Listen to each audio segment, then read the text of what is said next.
موت الفتى في عزة خير له من أن يبيت أسير طرف أكحل. إن كنت في عدد العبيد فهمتي فوق الثريا والسماك الأعزل. بسم الله والحمد لله والصلاة والسلام على رسول الله صلی اللہ علیہ وآلہ وصحبہ وسلم. السلام علیکم ورحمۃ اللہ وبرکاتہ. کتاب مجانی الادب سے آج کا سبق. لا تحمل على يومك هم سنتك كفاك كل يوم ما قدر لك فيه. آئیے سب سے پہلے اس کی لغوی تشریح دیکھ لیتے ہیں. سب سے پہلا لفظ ہے حملہ. یہ فعل ثلاثی ہے، لازم ہے اور کسی حرف کے لگانے سے متعدی بھی ہو جاتا ہے. حمل تو ماضی ہے، احمل مضارع ہے، احمل امر ہے، مصدر حمل اور حملان آتا ہے. معنی ہے حملت القلۃ علی رأسها اے رفعتها ووضعتها کہ اس عورت نے مٹی کے گڑھے کو اپنے سر پر اٹھایا. حملت ابنها علی ظہرها استقلته یعنی اس عورت نے اپنے بیٹے کو اپنی پیٹھ پر اٹھایا. حملت المرأة اے حبلت. اور اس کا دوسرا معنی یہ ہے کہ عورت نے اٹھایا سے مراد یہ ہے کہ عورت حاملہ ہو گئی. قرآن مجید میں یہ لفظ استعمال ہوا. اللہ تبارک و تعالی ارشاد فرماتا ہے وَاتَّبَعَ هَوَاهُ فَمَثَلُهُ كَمَثَلِ الْكَلْبِ إِن تَحْمِلْ عَلَيْهِ يَلْهَثْ أَوْ تَتْرُكْهُ يَلْهَثْ. اور اپنی خواہش کا تابع ہو گیا تو اس کا حال کتے کی طرح ہے. تو اس پر سختی کرے تو زبان نکالے اور تو اسے چھوڑ دے تو بھی زبان نکالے. تو یہاں پر ان تحمل جو تحمل ہے یہی ہمارا محل استشہاد ہے. اگلا لفظ ہے ہم. یہ اس کی جمع ہموم آتی ہے. الہم کا معنی ہے الحزن الغم، غم اور حزن جو اردو میں بھی استعمال ہے. اگلا لفظ ہے سنہ. اس کی جمع آتی ہے سنوات اور سنون. معنی ہے فترۃ من الزمن مدتها 12 شہرا. یہ زمانے کا ایک وقفہ ہے جس کی مدت جو ہے 12 مہینے ہے. استمر العمل 3 سنوات. یہ کام جو ہے 3 سال تک لگاتار چلتا رہا. قرآن مجید میں لفظ استعمال ہوا یود احدہم لو یعمر 1000 سنہ. تمنا کرتا ہے کہ کاش اسے 1000 سال کی زندگی دے دی جائے. دوسری جگہ استعمال ہوا لتعلموا عدد السنین والحساب تاکہ تم سالوں کی گنتی اور حساب جان لو. اگلا لفظ ہے کفا. یہ فعل ثلاثی ہے، لازم ہوتا ہے اور کسی حرف کے لگانے سے متعدی بھی ہو جاتا ہے. کفی تو ماضی ہے، اکفی مضارع ہے، اکفی امر ہے، مصدر کفایہ آتا ہے. معنی ہے کفا الطعام الضیوف اے حصل به الاستغناء عن سواه یعنی کھانا جو ہے مہمانوں کے لیے کافی ہو گیا. کفاہ ما یملک من متاع الدنیا اے قنع بما یملک یعنی دنیا کا جو مال ہے جو اس کے پاس ہے وہ مال اس کے لیے کافی ہے، یعنی اسی پر اس نے قناعت کر لی. یقال فی الزہد وقبح جماح النفس. اور ترک دنیا اور نفس کو لگام لگانے کے لیے ایک مثل مشہور ہے جو قرآن مجید میں ہے. اللہ تبارک و تعالی ارشاد فرماتا ہے الیس اللہ بکاف عبدہ کیا اللہ کی ذات اپنے بندے کے لیے کافی نہیں ہے. یعنی کیا اللہ اپنے بندے کو کافی نہیں ہے؟ بالکل کافی ہے. حدیث شریف میں بھی لفظ استعمال ہوا. حضور صلی اللہ علیہ وآلہ وسلم ارشاد فرماتے ہیں ما قل وکفا خیر مما کثر والہا. جو کم اور کافی ہو وہ زیادہ اور گمراہ کرنے والے سے کافی ہے. یعنی جو مال کم ہو اور کفایت کر جائے وہ بہتر ہے اس مال سے جو زیادہ تو ہو لیکن وہ راہ حق سے بھٹکا دے. اگلا لفظ ہے قدرہ. یہ فعل رباعی ہے، متعدی ہوتا ہے کسی حرف کے لگانے سے. قدر تو ماضی ہے، اقدر مضارع ہے اور قدر امر ہے، مصدر تقدیر آتا ہے. معنی ہے قدر اللہ علیہ المصائب اے حکم بها علیہ یعنی اللہ تبارک و تعالی نے مصائب اور آلام کا اس کے لیے حکم فرما دیا، یعنی اس کے لیے مقدر فرما دیا. قدر اللہ لک النجاہ اللہ تبارک و تعالی نے تمہارے لیے کامیابی لکھ دی. اللہ تبارک و تعالی نے تمہارے لیے کامیابی لکھ دی. قرآن مجید میں لفظ استعمال ہوا، اللہ تبارک و تعالیٰ ارشاد فرماتا ہے نحن قدرنا بینکم الموت وما نحن بمسبوقین، ہم نے تمہارے درمیان موت مقرر کر دی اور ہم پیچھے رہ جانے والے نہیں ہیں. مقرر کر دی، یہاں پہ مقرر کرنا معنی استعمال ہوا. پھر ہم آگے عبارت پڑھ لیتے ہیں. فَإِن تَكُنِ السَّنَةُ مِنْ عُمْرِكَ فَإِنَّ اللَّهَ سُبْحَانَهُ سَيَأْتِيكَ فِي كُلِّ غَدٍ جَدِيدٍ بِمَا قُسِّمَ لَكَ وَإِن لَّمْ تَكُن مِّنْ عُمْرِكَ فَمَا هَمُّكَ بِمَا لَيْسَ لَكَ. اب لفظ ہے عطا. عطا ماضی ہے، یاتی مضارع ہے. عطایا عطین و اتیانا و اتیانتا و مأتتا، یہ اس کے مصادر ہے. معنی ہے عطا اے جاء، عطا المکان اے حضرہ، یعنی اس جگہ پر وہ آیا. اور عطا کا صلہ جب با آتا ہے، عطا بکذا، تو اس کا معنی ہوتا ہے لانا، لے جانا. ٹھیک ہے. اگلا لفظ ہے قسم. یہ فعل رباعی ہے اور متعدی ہوتا ہے. قسم تو ماضی ہے، اقسم مضارع ہے، قسم امر ہے اور اس کا مصدر تقسیم آتا ہے. معنی ہے قسم الارباح بین الشرکاء اے اعطى کل واحد منہم جزءا اے حصتا، اس نے تجارت میں ہونے والے فائدوں کو اپنے شرکاء اور پارٹنرز کے درمیان تقسیم کیا، یعنی اپنے پارٹنرز میں سے ہر ایک کو اس نے ایک حصہ دیا. اب آئیے اس کا ہم ترجمہ دیکھ لیتے ہیں. فرمایا لا تحمل علی یومک ہم سنتک، اپنے ایک دن پر اپنے سال کا غم مت ڈالو، یعنی ایک دن میں آنے والے ایک سال کے بارے میں مت سوچو. کفاک کل یوم ما قدر لک فیہ، تمہارے لیے ہر روز اتنا ہی کافی ہے جتنا اللہ تبارک و تعالیٰ نے تمہارے لیے مقرر کیا ہے. یعنی ایک دن میں ایک سال کی کمائی کرنے کا نہ سوچو، ایک دن میں ایک سال کا غم لینے کا مت سوچو، اس لیے کہ ایک دن میں اگر ایک سال کا آپ سوچو گے تو گویا آپ نے ایک دن پہ ایک سال کا غم ڈال دیا. فَإِن تَكُنِ السَّنَةُ مِنْ عُمْرِكَ، تو اگر سال تمہاری عمر کا حصہ ہو، یعنی جو سال کے بارے میں تم سوچ رہے ہو جو آج کے بعد ہے، اگر وہ تمہاری زندگی کا، تمہاری عمر کا حصہ ہوا، فإن اللہ سبحانہ سیأتیک فی کل غد جدید بما قسم لک، تو بے شک اللہ تبارک و تعالی ہر آئندہ نئے دن تمہارے لیے وہ لائے گا جو اس نے تقسیم کیا ہے. یعنی تمہارے لیے تم کو وہ لا کر دے گا جو اس نے تمہارے لیے ہر آنے والے دن کے لیے تقسیم کر رکھا ہے. یعنی ہر آنے والے دن میں جو تمہاری قسمت اللہ نے رکھی ہے وہ تمہیں لا کر دے گا. اگر وہ سال تمہاری عمر کا حصہ ہے تو بے فکر ہو کر اپنا کام کرو، آئندہ سال آپ کو آپ کا حصہ مل جائے گا. وَإِن لَّمْ تَكُن مِّنْ عُمْرِكَ، لیکن اگر وہ سال جس کے بارے میں آپ آج سوچ رہے ہو اگر وہ آپ کی عمر کا حصہ ہی نہ ہو، یعنی وہ سال آنے سے پہلے ہی آپ مر جاؤ، انتقال کر جاؤ، فَمَا هَمُّكَ بِمَا لَيْسَ لَكَ، تو اس کے بارے میں کیا سوچنا جو ہماری زندگی کا حصہ ہی نہ ہو. یعنی جب ہم ایک سال جی ہی نہیں سکتے تو ہم اس سال کے بارے میں سوچتے کیوں ہیں.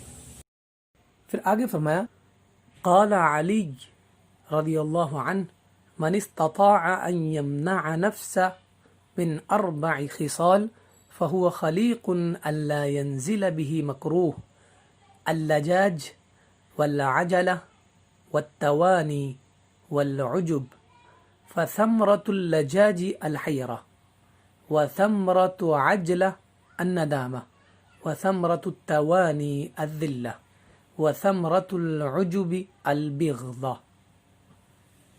آئیے سب سے پہلے ہم لوگ تشریح دیکھ لیتے ہیں. سب سے پہلا لفظ ہے استطاع. استطاع ماضی ہے، یستطیع مضارع ہے، استطیع امر ہے، مصدر استطاع آتا ہے. مستطیع اس کا اسم فاعل ہے اور اس میں مفعول مستطاع آتا ہے.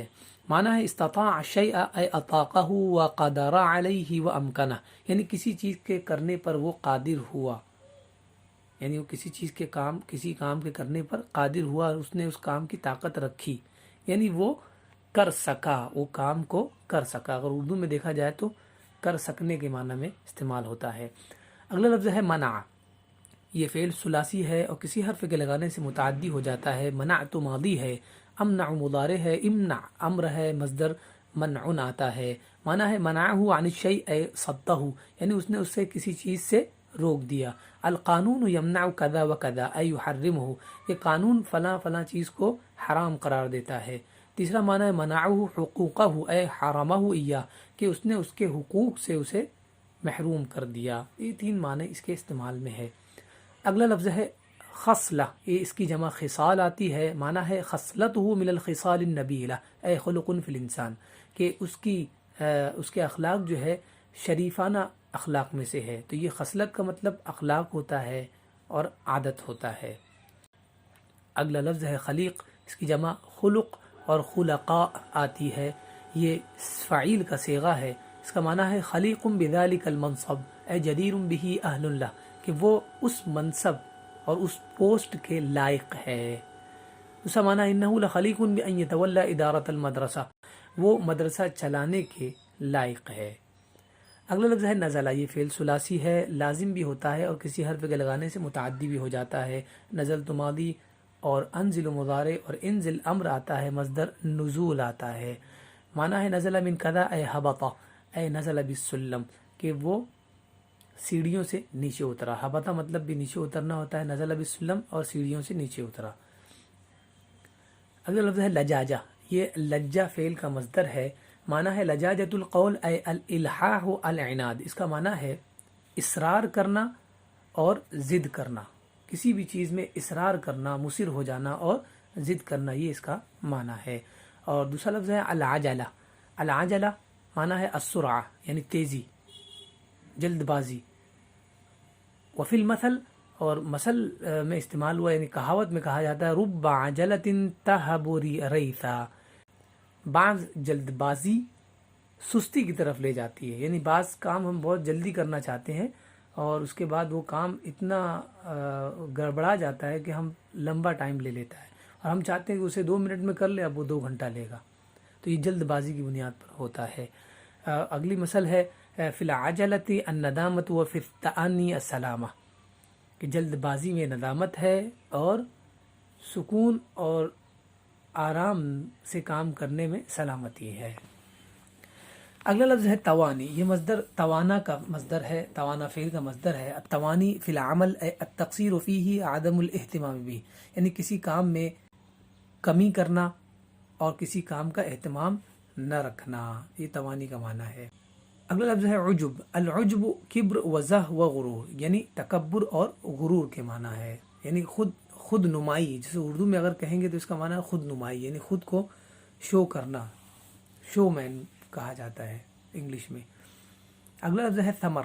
اس کی جمع ثمار اور اسمار آتی ہے. ثمر الشجرۃ فاکہتھا، درخت کا پھل. ھذا من ثمر جہدہ اے نتیجتہ فائدتہ، یہ اس کی محنت کا پھل ہے. سے مراد کیا ہے؟ اس کی محنت کا نتیجہ ہے، اس کا فائدہ ہے. اگلا لفظ ہے ندامہ. اس کی یہ ندیمہ فعل کا مصدر ہے.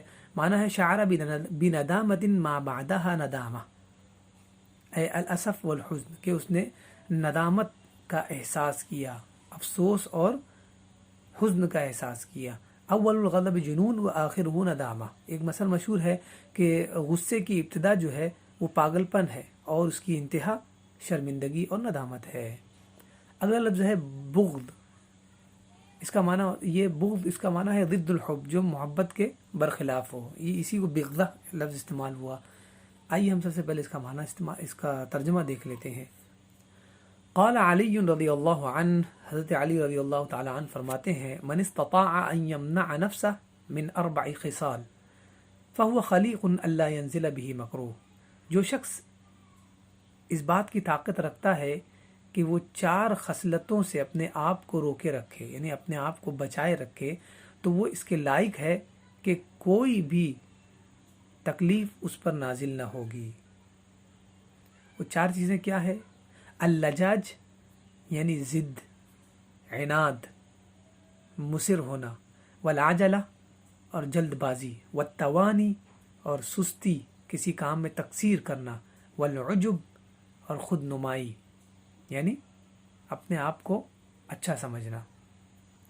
اب بتا رہے ہیں اس کا نتیجہ کیا ہوتا ہے. یہ 4 خصلتیں اگر کسی میں پائی جائے تو اس کے نتیجے میں انہیں کیا ملے گا؟ فثمرۃ اللجاج الحیرہ.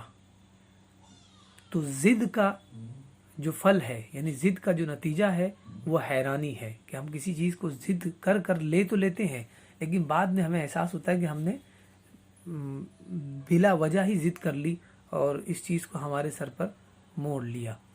وثمرۃ العجلہ الندامہ، وثمرۃ العجلہ الندامہ، اور جلد بازی کا نتیجہ شرمندگی ہوتی ہے۔ جلدی جلدی ہم کوئی کام کر لیتے ہیں، اس کے بعد پتہ چلتا ہے کہ ہم نے جلد بازی سے کام کیا، تھوڑا رک جاتے تو ہمیں کچھ فائدہ ہوتا۔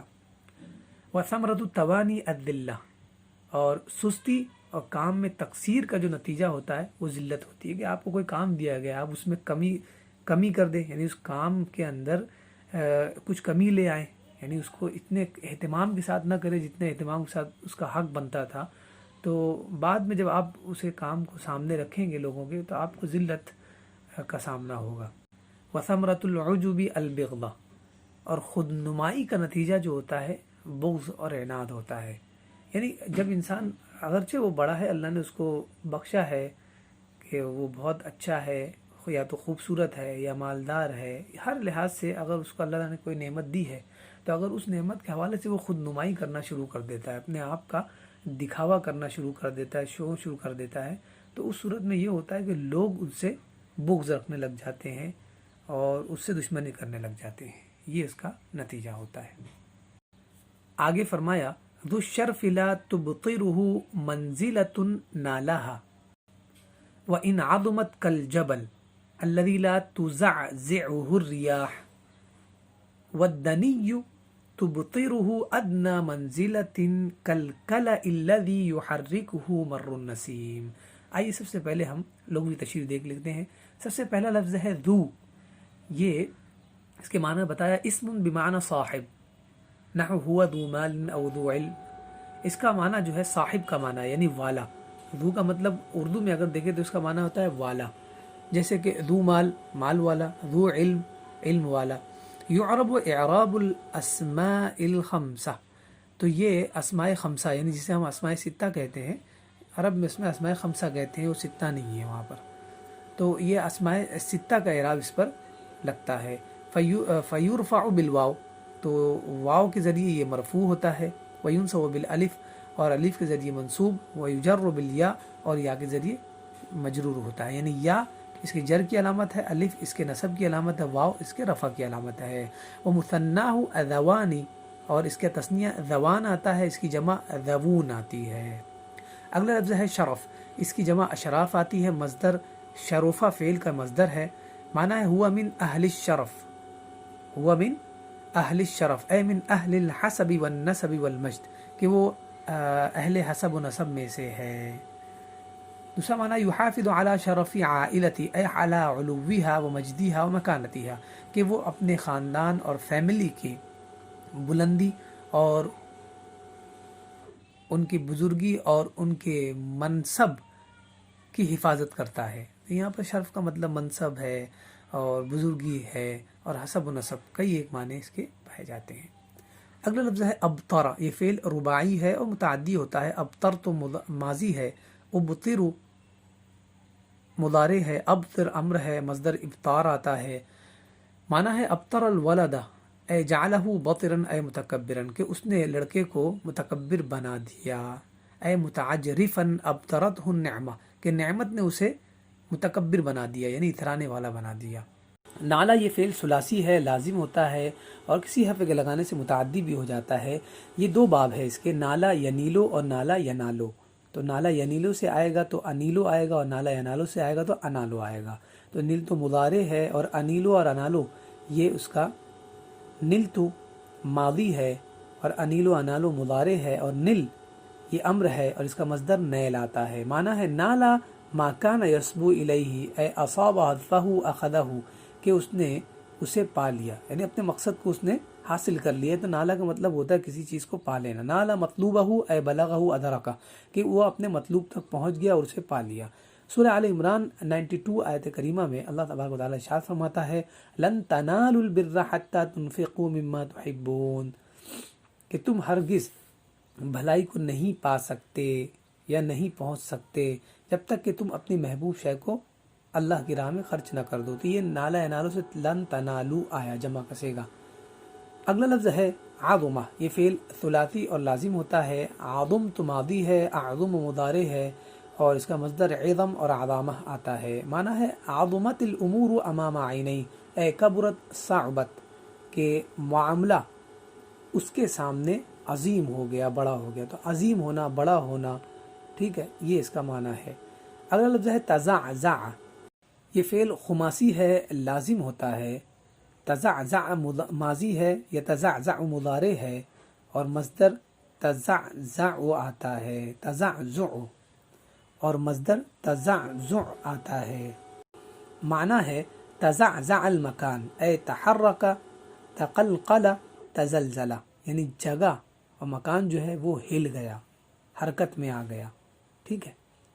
اگلا لفظ ہے ریح. اس کی جمع ارواح، اریاح اور ریاح آتی ہے، اور اراویح و ارایح بھی آتی ہے. اس کا معنی ہے الریح الہواء اذا تحرک، یعنی وہ ہوا جو حرکت میں آئے.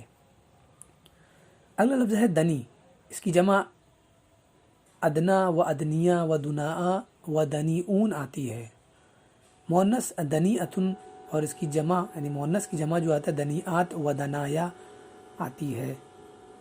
الدنیء معنی ہے الدون ذلیل، یعنی حقیر اور ذلیل. خسیس من یأتی بالقبیح، یعنی وہ خسیس اور نیچ انسان جو بری چیز کرتا ہو. یعنی بالکل ذلیل اور نیچ اور خسیس انسان کسی چیز کے بارے میں کہا جاتا ہے، چاہے انسان ہو یا کوئی چیز ہو. یعنی خسیس کا معنی، اس کا معنی ذلیل اور خسیس اور نیچ ہے. اگلا لفظ ہے ادنا. ادنا اس کی جمع ادنون ادان آتی ہے. اس کی مؤنث دنیا اور جمع دنا آتی ہے. معنی ہے ادنا یعنی اقرب، بہت زیادہ قریب، اور دوسرا معنی ادنا اے اضعف اور اسقط، یعنی بہت ہی کمزور اور بہت جلدی گر جانے والا، اس کا معنی ہے. تو یہی معنی ہم یہاں پر ٹیکسٹ میں مراد لے رہے ہیں. اگلا لفظ ہے کلا. کلا اس کی جمع اکلا آتی ہے. ما ترعاہ الماشیۃ او تعلفہ من عشب اخضر او یابس.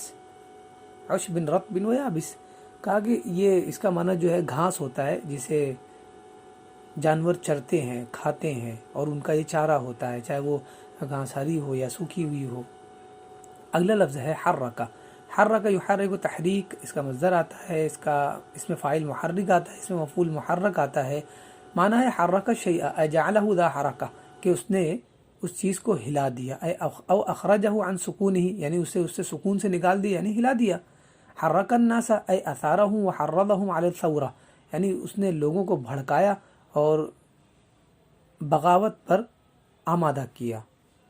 تو یہ جو لوگ بیٹھے تھے سکون سے، لیکن ان لوگوں کو بھڑکایا اور بغاوت پہ آمادہ کر دیا، تو گویا اس نے انہیں حرکت میں لے آیا. اگلا لفظ ہے مرہ. یہ فعل ثلاثی لازم اور متعدی بھی ہوتا ہے کسی حرف کے لگانے سے. مرہ تو ماضی ہے، امر مضارع ہے، مر امر ہے، مصدر مرن اور مرور اور ممر آتا ہے. معنی ہے مر رجل امامہ اے ذهب سارا ويقوم له الناس اجلالا اذا مر عليه، کہ وہ شخص اس کے سامنے سے گزرا، ويقوم الناس له، اور لوگ اس کے لیے کھڑے ہو گئے، اجلالا اس کی تعظیم کے لیے، جب وہ ان کے سامنے سے گزرتا ہے.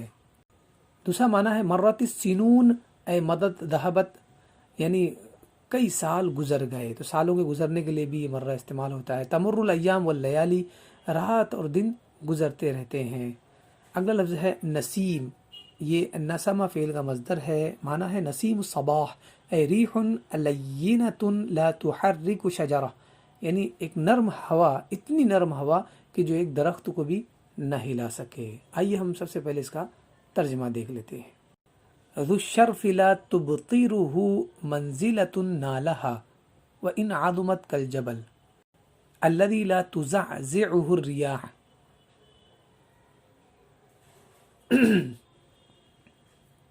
حسب و نسب والا، شرافت والا اور مرتبے والا انسان